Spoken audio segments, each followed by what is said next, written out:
All right. Well, I'd like to thank you for leaving crazy person out of the description. So I thought, I was trying to think, what is the most useful thing that I could, what could I say that could actually be helpful or useful to you in the future? I thought I'd perhaps tell the story of how I sort of came to be here. How did some of these things happen? And maybe there's some lessons there, because I often find myself wondering, how did this happen? So when I was young, I didn't really know what I was going to do when I got older. People kept asking me, but then eventually I thought that the idea of inventing things would be really cool. And the reason I thought that was because I read a quote from Arthur C. Clarke, which said that a sufficiently advanced technology is indistinguishable from magic, and that's really true. If you go back, say, 300 years, the things that we take for granted today would be you'd be burned at the stake for. Being able to fly, that's crazy. Being able to see over long distances, being able to communicate, having effectively with the internet a group mind of sorts, and having access to all the world's information instantly from almost anywhere on the earth. This is stuff that really would be magic, or would be considered magic in times past. In fact, I think it actually goes beyond that, because there are many things that we take for granted today that weren't even imagined in times past. They weren't even in the realm of magic. So it actually goes beyond that. So I thought, well, if I can do some of those things, basically if I can advance technology, then that's like magic, and that would be really cool. And I also had sort of a slight existential crisis, because I was trying to figure out what does it all mean? Like, what's the purpose of things? And I came to the conclusion that if we can advance the knowledge of the world, if we can do things that expand the scope and scale of consciousness, then we're better able to ask the right questions and become more enlightened, and that's really the only way forward. So I studied physics and business, because I figured in order to do a lot of these things, you need to know how the universe works, and you need to know how the economy works. And you also need to be able to bring a lot of people together to work with you to create something, because it's very difficult to do something as an individual if it's a significant technology. So I originally came out to California to try to figure out how to improve the energy density of electric vehicles, basically to try to figure out if there was an advanced capacitor that could serve as an alternative to batteries. And that was in '95, and that's also when the internet started to happen. And I thought, well, I can either pursue this technology where success may not be one of the possible outcomes, which is always tricky, or participate in the internet and be part of it. So I decided to drop out. Now, obviously, fortunately, we're past graduation, so I can't be accused of recommending that to you. So did some internet stuff. Did a few things here and there. One of which was PayPal.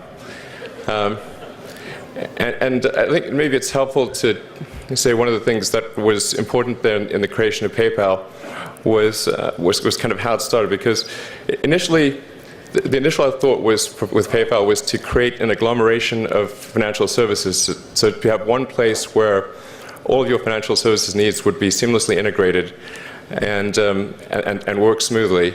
And then we had like a little feature which was to do email payments. And whenever we'd show the system off to someone, we'd show the hard part, which was the agglomeration of financial services, which was quite difficult to put together. Nobody was interested. Then we'd show people email payments, which was actually quite easy, and everybody was interested. So this is, I think it's important to take feedback from your environment. you want to be as closed loop as possible. So we focused on email payments and really try to make that work, and that's what really got things to take off. But if we hadn't responded to what people said, then we probably would not have been successful. So it's important to look for things like that and focus on them when you see them, and you correct your prior assumptions. And then let's get some more. Going from PayPal, I thought, well, what are some of the other problems that are likely to most affect the future of humanity? It really wasn't from the perspective of what's the rank-ordered best way to make money, which is okay, but it was really what I think is going to most affect the future of humanity. So I think the biggest terrestrial problem we've got is sustainable energy, but the production and consumption of energy in a sustainable manner. If we don't solve that this century, we're in deep trouble. And then the other one being the extension of life beyond Earth to make life multiplanetary.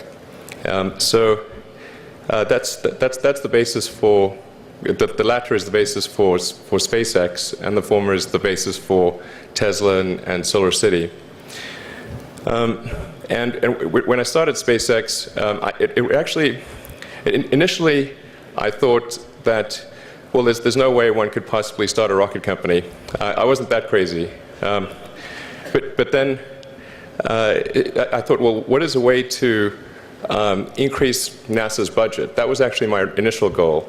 So I thought, well, if we can do a low-cost mission to Mars, something called Mars Oasis, which would land seeds with seeds and dehydrated nutrient gel, and you hydrate them upon landing, and then you'd have this great sort of money shot of green plants on a red background, and the public tends to respond to precedents and superlatives, and this would be the first life on Mars, the furthest that life's ever traveled, as far as we know. And I thought, well, that would get people really excited, and therefore increase NASA's budget. So obviously, the financial outcome from such a mission would probably be zero. So anything better than that was on the upside. So I actually went to Russia 3 times to look at buying a refurbished ICBM. Because that was the best deal. And I can tell you it was very weird going there in late 2001, 2002, going to the Russian rocket forces and saying, I'd like to buy 2 of your biggest rockets, but you can keep the nuke. That's a lot more. And that was 10 years ago, I guess, so they thought I was crazy, but I did have money, so that was okay. And after making several trips to Russia, I came to the conclusion that actually my initial impression was wrong about because my initial thought was, well, that there's not enough will to explore and expand beyond Earth and have a Mars base and that kind of thing. But I came to the conclusion that was wrong.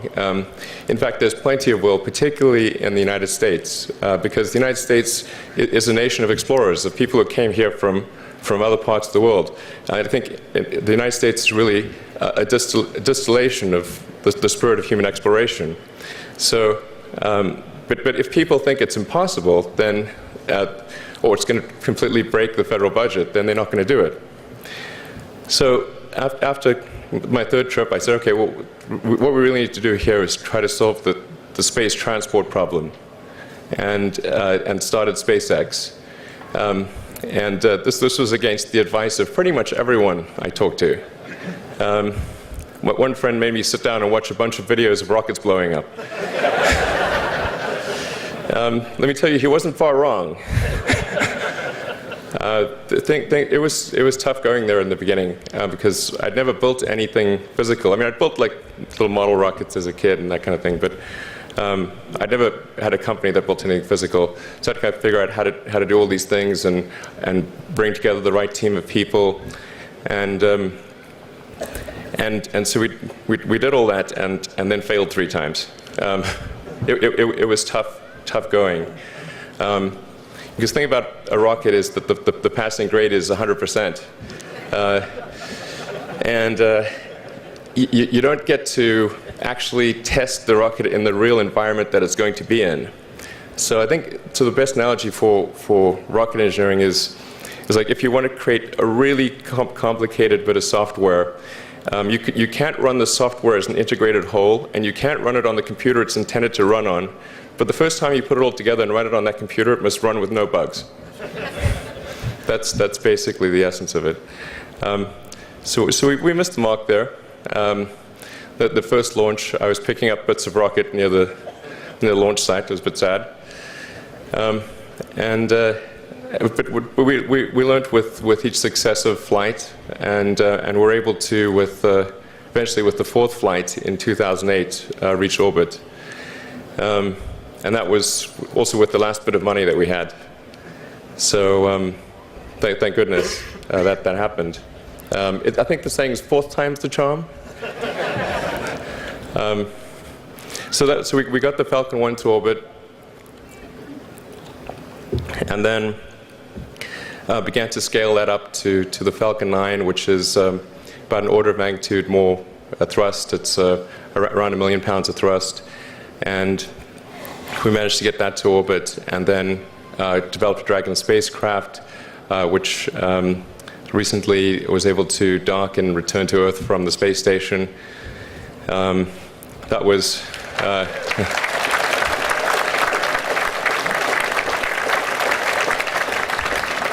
thanks. That was a white-knuckled event.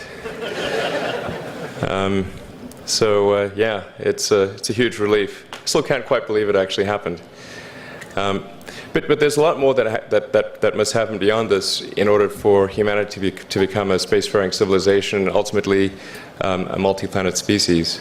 And that's something I think it's vitally important, and I hope that some of you will participate in that, either at SpaceX or at other companies, because it's just really one of the most important things for the preservation and extension of consciousness. I mean, it's worth noting, as I'm sure people are aware, the Earth has been around for 4 billion years, and civilization, at least in terms of having writing, has been around for 10,000 years, and that's being generous. It's really somewhat of a tenuous existence that civilization and consciousness, as we know it, has been on Earth.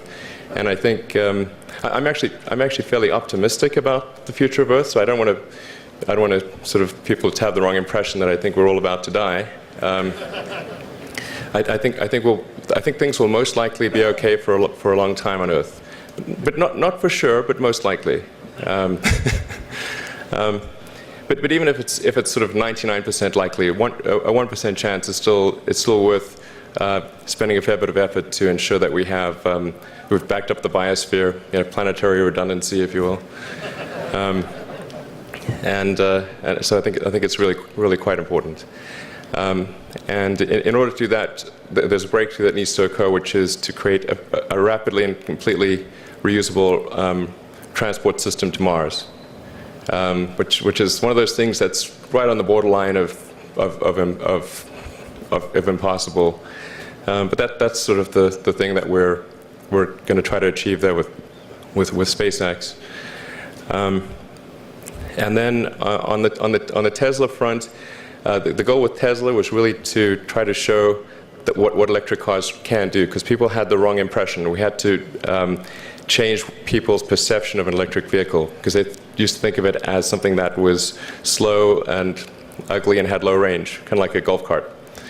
So that's why we created the Tesla Roadster, to show that you can be fast, attractive, and long range. And it's amazing how, even though you can show that something works on paper, and the calculations are very clear, until you actually have the physical object and they can drive it, it doesn't really sink in for people. And so that I think is something worth noting. If you're going to create a company, the first thing you should try to do is create a working prototype. Everything looks great on PowerPoint. you can make anything work on PowerPoint. But if you have an actual demonstration article, even if it's in primitive form, that's much more effective for convincing people. So we made the Tesla Roadster, and now we're coming out soon with the Model S, which is a four-door sedan. Because after we made the Tesla Roadster, people said, oh, sure, we always knew you could make a car like that. It's an expensive car, and it's low volume, and it's small and all that, but you couldn't make a real car. Like, okay, fine, we've got to make that too. So that's coming out soon. Yeah, so that's the, I think where things are, and hopefully there are some lessons to be drawn there. But I think the overarching point I want to make is that you guys are the magicians of the 21st century. Don't let anything hold you back. Imagination is the limit, and go out there and create some magic. Thank you.